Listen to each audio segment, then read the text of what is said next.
안녕하십니까. 슬로우파의 해리맨입니다. 오늘은 은퇴고 나서 혹은 파이어 이후에 파트타임이나 알바를 고민하는 순간이 옵니다. 그런데 이때 대부분 중요한 걸 하나 놓칩니다. 은퇴 파이어 이후 파트타임, 돈보다 훨씬 더 중요한 게 있습니다. 오늘은 이 주제로 말씀드리려고 합니다.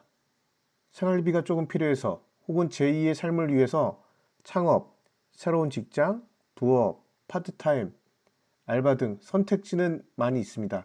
이 중에 창업과 새로운 직장은 완전히 다른 삶이고 일반적으로 은퇴나 파이어 생활을 즐기면서 병행하는 파트타임이나 알바 등을 주제로 해서 오늘 말씀드리려고 합니다. 그럼 알바나 파트타임을 새로 구하려 할 때 사람들이 처음 떠오르는 궁금증은 바로 이겁니다. 얼마 벌 수 있나요? 그런데 은퇴 이후에는 이 질문이 핵심이 아닙니다. 조금 과하게 말하면 이보다 더 중요한 게 있습니다.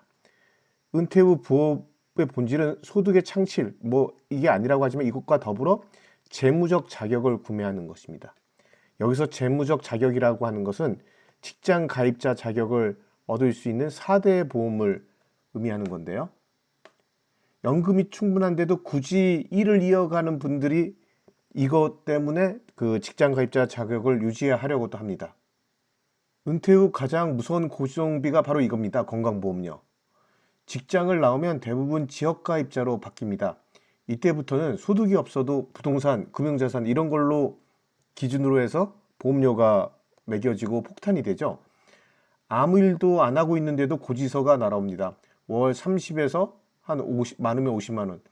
이게 은퇴자분들이 가장 체감하는 스트레스 일이라고 하더군요. 그럼 여기서 이런 생각이 들죠. 크지 않은 금액, 파트타임 알바라도 직장 가입자, 4대 보험이 압도적으로 유리한가? 네, 맞습니다. 일단 첫 번째, 기존의 재산을 보질 않죠. 오직 급여를 가지고 산정을 합니다. 두 번째, 보험료가 반반입니다. 이게 생각보다 큽니다. 세 번째, 가족까지 보호됩니다. 배우자, 미성년 자녀 모두 피부양자로 유지가 가능합니다. 결국 직장 가입자 자격을 얻는 것은 보험료 계산이 완전히 달라지게 만듭니다. 예를 들어 보면 지역 가입자 같은 경우에 일단 차는 25년부터는 그 산정에는 포함이 안 되고요. 일단 지역 가입자 같은 경우에 건강보험 산정 시에 부동산이나 금융자산 등이 의료보험 산정 기준에 포함이 되죠. 예를 들어 이게 월 40만 원 정도의 건강보험료가 나왔다고 했을 때 이분이 파트타임이나 알바로 직장 가입자에 가입되면 어떻게 될까요? 일단 이 40만 원이 전부 다 리셋됩니다. 오직 직장 가입자가 된 월 150만 원 정도, 만약에 알바로 해서 150만 원 정도 받고 있다고 하면 이 기준으로 의료비 건강보험료가 산정 기준이 바뀝니다. 그러면 월 150만 원 정도 되면 회사와 내가 반반씩 부담해서 개인 부담금은 월 7만 5천 원 정도입니다. 굉장히 많이 다르죠. 월 40만 재산이나 금융재산이 바뀐 게 없는데 월 40만 원에서 월 7만 5천 원 거의 20% 정도 금액으로 80% 이상 다운되는 결과가 나옵니다. 여기서 끝이 아닙니다. 하나 더 중요한 게 있죠. 고용보험과 실업급여. 많이들 이렇게 생각합니다. 은퇴하면 실업급여는 못 받죠. 자진퇴사면 실업급여 불가가 맞습니다. 하지만 계약직 파트타임은 다릅니다. 계약 만료가 되는 조건 하나와 최근 18개월 안에 고용보험 180, 이 두 조건만 만족하면 실업급여가 됩니다. 실업급여는 상한액과 하한액의 차이가 크지 않습니다. 월로 치면 대략 190만 원에서 200만 원 전후입니다. 그래서 은퇴 후에는 고임금보다 구조가 좋은 파트타임이 더 중요해집니다. 그리고 하나 더, 파트타임이라도 직장 가입자면 결국 국민연금도 회사랑 반반 부담하게 돼 있죠. 그리고 가입 기간이 추가될 때마다 평생 당연히 월 수령액도 증가돼서 가장 가성비 높은 노후 보장책이 됩니다. 정리해보면 은퇴 파이어 이후의 일은 돈 버는 행위도 중요하지만 재무 구조를 지키는 것도 굉장히 중요합니다. 그래서 앞으로 이 일을 고르실 때 이 질문부터 한번 해보시는 건 어떨까요? 이 일을 하면 나는 직장 가입자가 되는가? 이 질문이 굉장히 중요한 판단의 기준이 되어야 합니다. 그래서 다시 한번 구체적으로 생각해 보시면 4대 보험 가입, 그 다음에 명확한 계약 기간, 그 다음에 나의 은퇴 후 생활과 여유롭게 병행 가능한 낮은 노동 강도, 요 세 가지가 가장 중요한 기준이 되어야 되지 않을까 생각합니다. 그럼 구체적인 직업에는 어떤 것들이 있을까요? 오늘 주제로 봤을 땐 두 가지가 있을 수 있겠죠. 자격을 사는 일, 결국 4대 보험에 대한 것과 돈만 버는 일, 요 두 가지가 있을 수 있겠습니다. 그래서 추천하는 건 뭐 구청이나 공공기관의 단기 계약직입니다. 여기 그 잡 사이트에 가보시면 4대 보험이 되는지 안 되는지도 나와 있고요. 또 학교나 복지관의 파트타임도 4대 보험에 대부분 해당됩니다. 그 다음에 시즌성 계약직이라고 해서 뭐 스키장이나 수영장, 그 다음에 중장기의 행사 스텝, 이런 것들도 그 4대 보험이 되는 것들이 있습니다.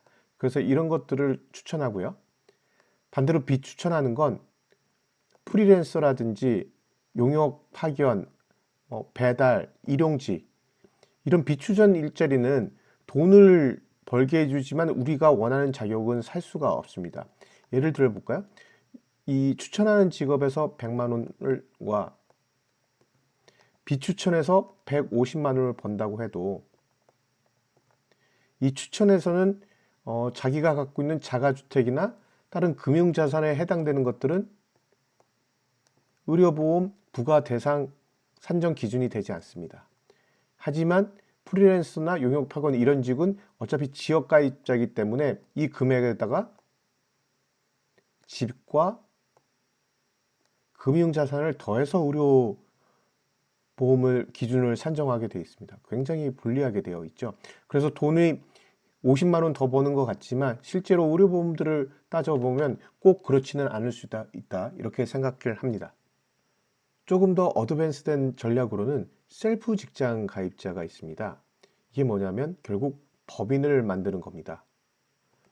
1인 법인, 예를 들면 카페가 될 수도 있고요. 아니면 내가 부동산 월세를 받는다고 하면 그 부동산을 가지고 법인을 만든다든지, 아니면 작은 사업을 하나 새로 런칭할 때도 개인 사업자보다는 법인 사업자를 내는 거죠.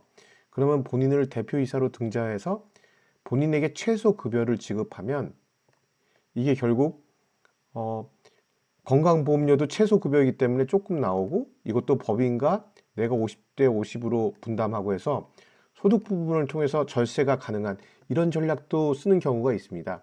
근데 이거는 좀 사실은 따져봐야 될 게 많이 있는데요. 잠깐만 말씀드리면, 절세 효과와 조금 전에 말드렸던 우리 건보료 관리를 위해서 이런 게 법인으로 한다고 해도 사실은 법인이기 때문에 굉장히 절차가 까다롭고 지켜야 될 것들이 많이 있습니다.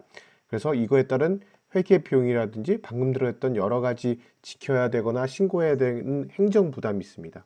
그래서 일반적으로 그 세무사 분들이 말씀하시기에는 연소득 3천만 원 이상을 안정적으로 버는 사업자가 이걸 검토할 가치가 있다고 하는데, 보통 한 3, 4천만 원 이상은 되어야 지금 법인 설립을 해서 이런 절세 효과도 같이 거둘 수 있다.